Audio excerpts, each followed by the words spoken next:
NTSB is providing new information about that UPS plane crash in Louisville, Kentucky. Take a look at this video. The cargo plane crashing and turning into a fireball. It happened just as the plane was taking off. 9 people now confirmed dead, but officials are still combing through the wreckage looking for remains.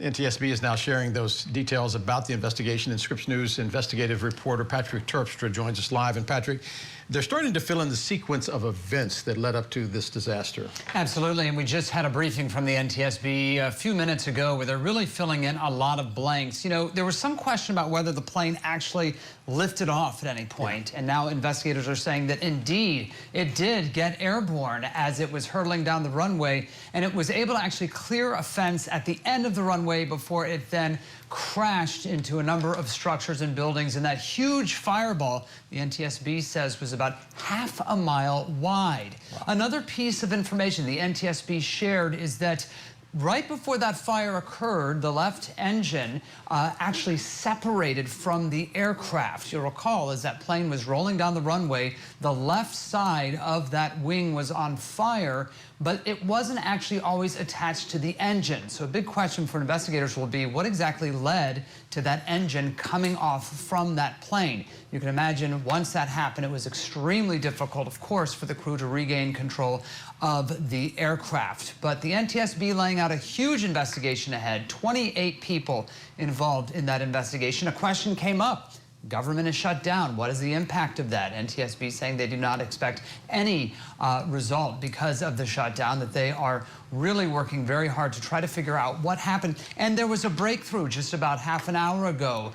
Todd Inman, an NTSB member, saying that they found those crucial black boxes. We have identified the cockpit voice recorder and the flight data recorder. This is what is commonly referred to as a black box. We have investigators now that have located it. As you can imagine, it's suffered some heat, not intrusion, but heat around it. These recorders are built for that. We feel comfortable once we get these to our lab in DC that we will be able to get a good readout of the applicable data, and that will be yet another point of information that will really help us understand what happened. He said the first order of business today is to actually walk the entire length of the runway, to have a team do that. It's called a FOD walk, foreign object debris, to try to find, is there any other piece of evidence out there that could be tiny, that could be critical to solving the mystery about what happened here. Also, they will then go through all kinds of maintenance records and logs for this airplane.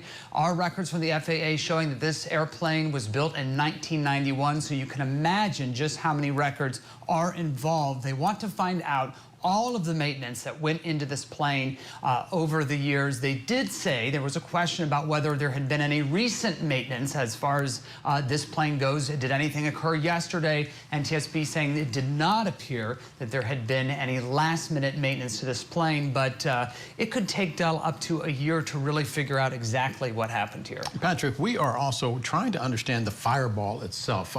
Why was this explosion so large? And the NTSB saying there are actually a series of explosions. Of course, you had all the fuel on board the airplane, talking about tens of thousands of gallons of fuel, but also where this crashed.